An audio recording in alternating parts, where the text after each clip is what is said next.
بسم اللہ الرحمن الرحیم۔ سوال یہ موصول ہوا ہے کہ سوشل میڈیا پر ایک مشہور مفتی صاحب ہیں اور وہ یہ بات کر رہے ہیں کہ مرغی جو ہے،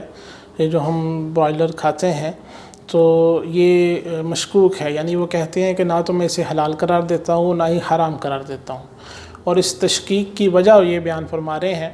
کہ جو چکن کا لفظ ہے یہ ڈکشنری میں موجود نہیں ہے، گویا کہ یہ کوئی ایلین چیز ہے، جو کوئی خلائی مخلوق ہے۔ اس دنیا میں اگر اس کا وجود ہوتا تو ڈکشنری میں ضرور اس کا نام ہوتا۔ دوسرا انہوں نے کہا کہ کسی کی جو خوراک ہے نا وہ میں آپ کو بتا نہیں سکتا وہ کتنی خطرناک اور کتنی پتہ نہیں کیا کیا چیزوں سے بنتی ہے، تو اس طرح کر کے انہوں نے اپنا جو ہے وہ اس دعوے کو مدلل کیا۔ تو گزارش اس حوالے سے یہ ہے کہ جہاں تک ڈکشنری میں چکن کا لفظ نہ ملنے کی بات ہے تو وہ کوئی اتنی بڑی بات نہیں ہے۔ بعض دفعہ ایسا ہو جاتا ہے کہ جو آپ نے ڈکشنری خریدی ہوتی ہے وہ اس میں مس پرنٹنگ کی وجہ سے کوئی لفظ لکھنے سے رہ جاتا ہے،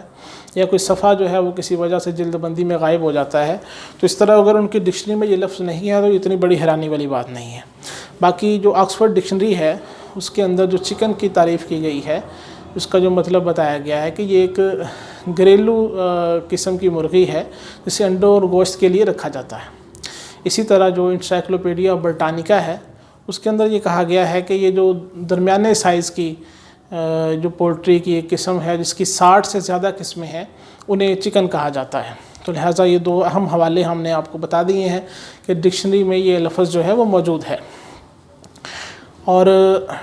جہاں تک بات ہے کہ چکن کا اطلاق کس پر ہوتا ہے، انہوں نے کہا ہے کہ چکن جو ہے لفظ ٹھیک نہیں ہے، ہین ہوتا ہے انگلش میں،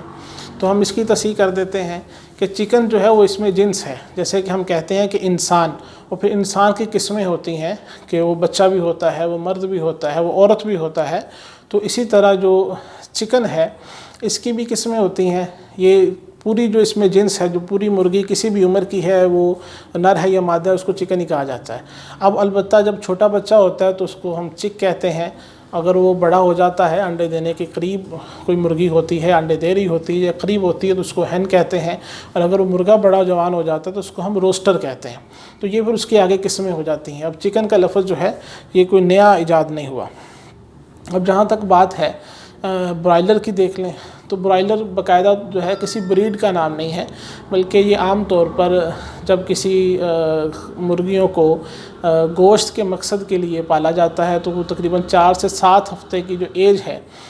اس کے اندر جو ہوتا ہے اس کو برائلر کہا جاتا ہے، اور انشاءاللہ اس وہم کا ازالہ ہو جائے گا۔ جہاں تک دوسری بات ہے خوراک کی، سو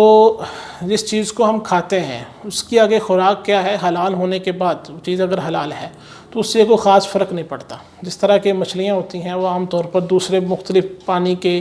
جو کیڑے مکوڑے ہوتے ہیں ان کو کھاتے ہیں، لیکن ان کے اس چیز کو کھانے کی وجہ سے جو ہمارے لیے حرام تھی وہ مرغی حرام نہیں ہوئی۔ اب اگر جو ہماری فیڈ ملز ہوتی ہیں جن کے اندر مرغی کی خوراک ہوتی ہے، اگر وہاں پر کوئی ویسٹیج جو ہے گوشت کا جو استعمال ہوتا ہے تو اس کی وجہ سے اس کے کھانے میں کوئی قباحت نہیں آ سکتی۔ ایک تو اس وجہ سے کہ وہ بہت بڑا کوئی میجر جو ہے وہ اماؤنٹ میں نہیں ہوتا، بلکہ جو زیادہ تر اس کی خوراک میں چیزیں شامل ہوتی ہیں اس میں اناج ہوتا ہے،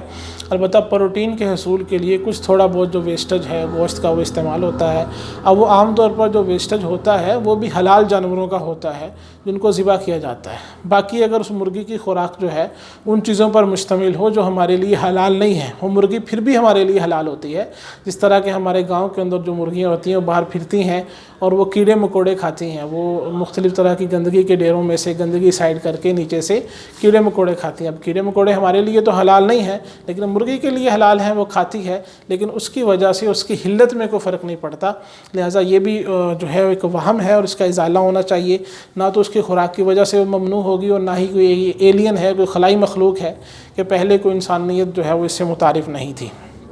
اب چونکہ یہ بہت جلدی گروتھ کر جاتی ہے تو آیا اس کی وجہ سے اس میں کوئی مسائل ہیں، تو یہ کوئی ایسی چیز تھی جس کو سائنٹیفکلی جو ہے کوئی ماہر بیان کرتا، اور آج تک اس کے اوپر کوئی بہت بڑا جو ہے وہ کسی